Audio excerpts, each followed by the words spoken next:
tag team it. No action, you guys please actually do.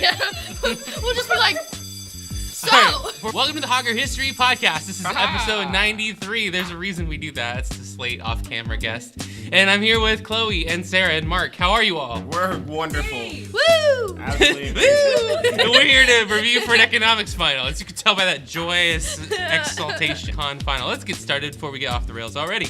So 4 questions. My students are going to pick 3, and I almost held up 3 instead of 4, and that means that we're doing really well so far this morning. So, Chloe, we're going to talk first about why did the housing market collapse, because we're focusing in depth on 4 important areas of the economy. Why did the market collapse? What are 3 factors that led to the collapse of the housing market? Okay, so mortgage-backed securities were filled with risky investments.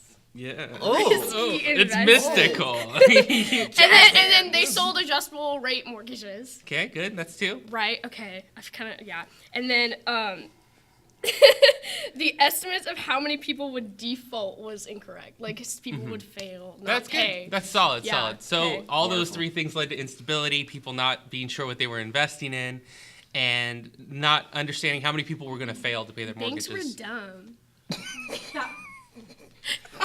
Kind of sums it up. There goes any chance of getting a bank sponsor. Like, you just knocked out the whole financial sector. Well, they weren't responsible. Sorry. Okay. Speaking of not responsible, let's move on. So the next, just gonna take it. There's a lot of things. All these factors combined led to an unstable, insecure market that all collapsed like dominoes. So what are 3 ways, if you wanted to talk about something else too, because people might be looking for different answers, that investments were like double, triple, quadruple invested. So when one thing went bad, 20 investments went bad, and that nobody was watching. There wasn't enough oversight, and there wasn't enough regulation. And that's 5 reasons you only need 3. You can learn about that in The Big Short. When people bet on Selena Gomez. Mm-hmm. That's when it happens. You can't argue with that. So number 2, what are 3 ways that economists measure the size of an economy, and what do those measures indicate? Mark. They indicate. I messed up that question anyway. Things that measure the economy size are the GDP. What is GDP? The GDP tells you it's gross domestic product, and it tells you the amount of unfinished products and services by a country. And next is the unemployment rate, which shows you tells you how well the country's doing based on how many people are employed or not. And net exports, which tells you if a country has more exports than imports, then it's doing pretty well. That's good. That means it has a lot to ship out and doesn't need to buy so much, so it's pretty independent and strong and will be relied on by the rest of the world. Those are great. Also, you guys inflation notes? rate. What about inflation rate? Oh. Also vocabulary. Okay, so if a country has a high inflation rate, then the economy is probably not very stable. Very good. That's good. More? Nah. Oh, I thought you were gonna. Oh, he's looking for the tag. Are we getting the tag? We're gonna tag team it. Okay, wait. That tag wasn't on camera. It wasn't even on camera. Hey guys. So this is Sarah. Hi. Sarah, hello. Hi, Mr. Hauger. Hello. So one of the things that we spent a lot of time talking about was taxes. Let's name a bunch of taxes. What are all the different kinds of taxes that we can think of? Sales tax. Okay, sales tax when you purchase something. Oh, income tax. Income tax on your yearly salary taken out of each paycheck. I realized I pronounced that wrong. Mm-hmm. Property tax. Property tax. It's pretty expensive. I think in Pittsburgh it's like $6,000 a year for most houses, maybe 5. Federal tax. Federal tax. Yeah, what do you mean? When you get your income, the government takes a little bit of your Cool, money. that's great. So good we mentioned it twice. Any other taxes that we Do you have any? The luxury tax for items over, like boats over 75,000, planes over 250,000. So there's luxury tax, or jewelry. Chains. Yeah.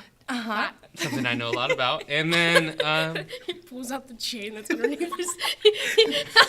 Yeah. He's dripping in jewels. Okay, sorry. are you though? That's good. So you could either go that route and explain what the taxes are, how they're important, and when we incur them, or explain the tax structure of the United States. But I don't think that anyone in class sounded like they were going to choose that route. That leaves us with just one more, Sarah. Hi. What are at least 3 pros and 3 cons of government regulation? It's going to be the fastest, most efficient video we've ever had. All right, let's start with some pros. So, maybe because it's only 4 questions long. Okay. So for the pros, we have it prevents monopolies, it protects consumers from unsafe products, and it prevents corruption. Did you know that?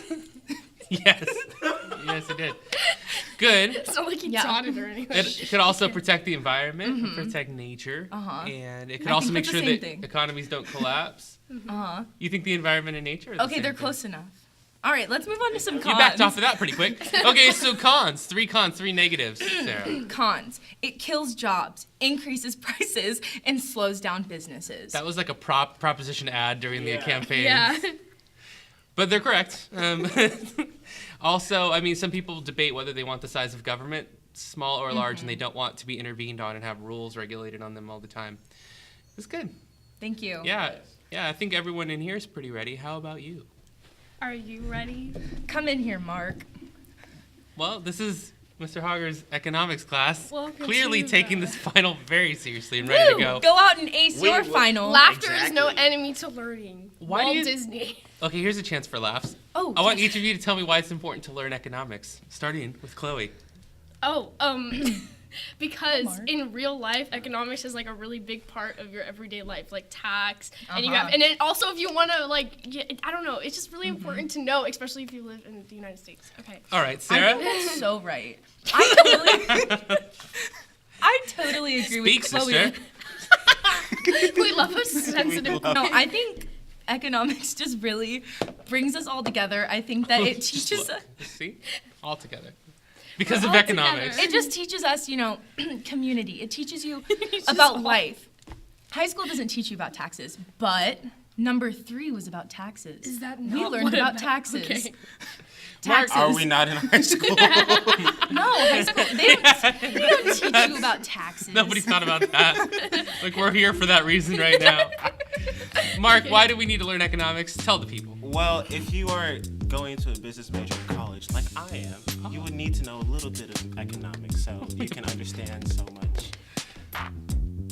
Thank you so much for watching the Hauger History Podcast. We hope you've enjoyed it. Big shout out. Get his music.